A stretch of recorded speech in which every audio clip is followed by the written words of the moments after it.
घने जंगल में एक शेर रहता था। उसके दो घनिष्ठ मित्र थे, एक कौवा और एक लोमड़ी।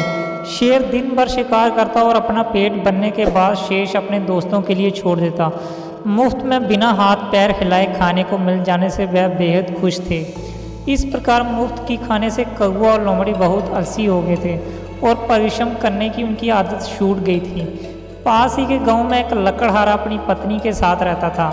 वह दोनों रोज जंगल में जाते और घंटों परिश्रम करके लकड़ियां काटकर घर लौटते। वापस लौटने के बाद लकड़हारे की पत्नी खाना बनाती और दोनों घर के बाहर बैठकर खाते। एक दिन शेर ने उन दोनों को घर के बाहर बैठकर खाना खाते हुए देख लिया। उसकी नाक में दूर से ही स्वादिष्ट भोजन की गंध आ गई थी। शेर उनके निकट पहुंचा तो बजाय उससे डरने के दोनों ने उसका स्वागत किया और अपने साथ बैठने को कहा। शेर वहीं बैठ गया और उन दोनों के साथ उसने भी भोजन किया। शेर उनका ये स्वभाव देखकर खुश तो था ही, उससे भी बड़ी खुशी उसे स्वादिष्ट भोजन खाकर हुई थी। पहली बार पका हुआ खाने को जो मिला था, वरना पहले तो कच्चा ही खा चबाकर काम चलता था। जंगल में वापस लौटने से पहले शेर ने उन दोनों को आतिथ्य सत्कार और स्वादिष्ट भोजन के लिए धन्यवाद किया। जवाब में लकड़हारे की पत्नी ने उसे रोज वहीं आकर भोजन करने को कहा। शेर के लिए ये सब आश्चर्यचकित कर देने जैसा था। उसने जानवरों को कभी अपना भोजन बांटते हुए नहीं देखा था, बल्कि वह तो दूसरों का भोजन भी छीन कर खा जाते थे। उसने रोज उन्हीं के पास जाकर भोजन करने की सोची। अब शेर रोज वहां आता और उनके साथ भोजन करता। धीरे धीरे वह आलसी हो गया, यहाँ तक कि शिकार करने से भी कतराने लगा।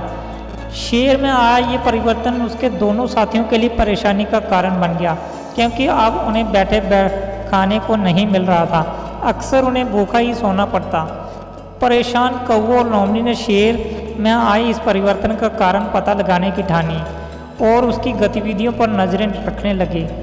एक दिन उन्होंने शेर को लकड़हारा दंपत्ति के साथ बैठकर खाते देख लिया। उन्होंने शेर से वहीं जाकर मिलने का निश्चय किया। जैसे ही कौवा और लोमड़ी उनके निकट पहुंचे, लकड़हारा और उनकी पत्नी दौड़कर आए एक पेड़ पर चढ़ गए।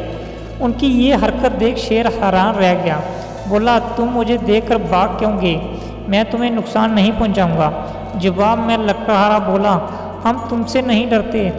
हाँ, तुम्हारे मित्रों से ज़रूर डर गए हैं। तुम पर हमें विश्वास है, लेकिन तुम्हारे दूर मित्रों पर नहीं।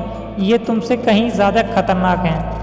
उनकी दूर आदतों के बारे में हम भली-भांति जानते हैं। उन्हें लेकर बहुत सी कहानियां हमने सुनी हैं। अब हम तब तक नीचे नहीं उतरेंगे जब तक तुम तीनों यहाँ हो।